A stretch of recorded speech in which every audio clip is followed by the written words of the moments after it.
just following up on our announcement, our release regarding Nathan Horton. We've made the determination to shut him down for the remainder of the playoffs. We felt it just wasn't in the long-term interest of Nathan to be having the specter hanging over him of trying to come back and during this playoff season. He's made one step forward and then two steps back. We just made the determination upon consultation with our doctors, with Nathan, that it would be prudent to shut him down for the playoffs and continue to rehab and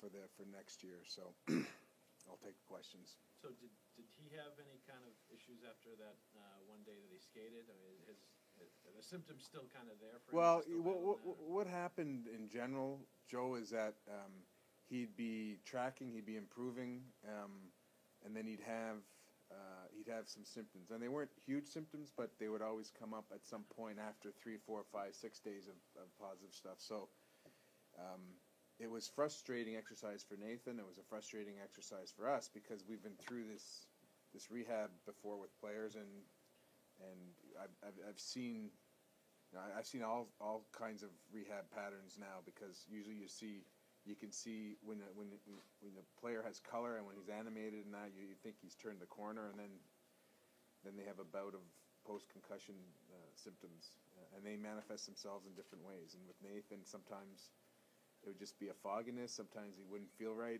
and sometimes there'd be a big headache. But it was always after 3, 4, 5 days of positive progress.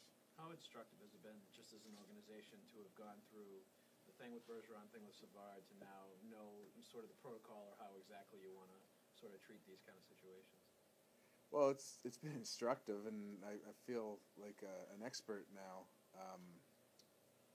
I don't really want to be an expert at it, but you just get a sense now of having seen how these guys progress in their rehab, and you pretty much know where they are. And I can't be certain; I have to consult with doctors. But we've been very good in dealing with these things, and I feel we've been dating back to when Bergie first got concussed, and we decided to shut him down. And you just have to be cautious, and that's what we are with Nathan.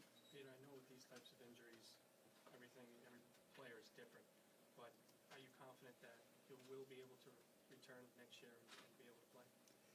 Yeah, I am, but who knows? Like I going into 2 weeks ago, you had asked me about him playing this playoffs. I'm like, I think there's a chance, and then he had a couple of setbacks, and then you have to take a step back and look at the whole thing, and that's what we did. Unfortunately, last year when he suffered that concussion in the Cup Finals, it was almost like a rally cry for players, the fans. I know it's a little different, but now that you've made the official announcement, do you think you might be able to get that same kind of feedback from the players? I don't know. If that happens, that's great, but that's not really why we did it. But I mean, I understand the question. Peter, how hard did Nathan take it? What's his mindset like? Well, I think he was relieved. And he obviously thought that it was best for him. He would have to agree with it, and he did. So, I think with Nathan, he gets within the group, and he looks back at his contributions this past year and in the last playoffs, and he starts getting anxious, and that probably compounds it too. So I think he felt a sense of relief, and again, talking to Nathan over the course of the last couple of weeks, I mean, he doesn't look bad. He looks good, actually, but he gets these bouts, these fogginess, doesn't feel right, and you have to be very careful. Does it help at all that it's been 36 games since he's been out, and the team has kind of almost gotten used to him not being in there, or sort of the roles have been kind of filled, going into the playoffs here? Obviously, you're going to miss a guy like that and what he brings to the table, but the team has kind of sort of moved on for this season anyway. Yeah, I mean, I think ultimately you want a goal scorer like Nathan, guy with size and can score and shoot. You want him in the lineup.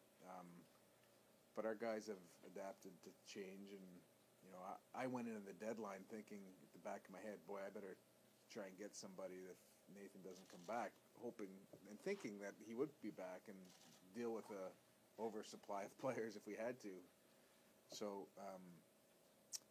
But I mean the team has responded well, and the additions have been good. So that's all we can hope for right now.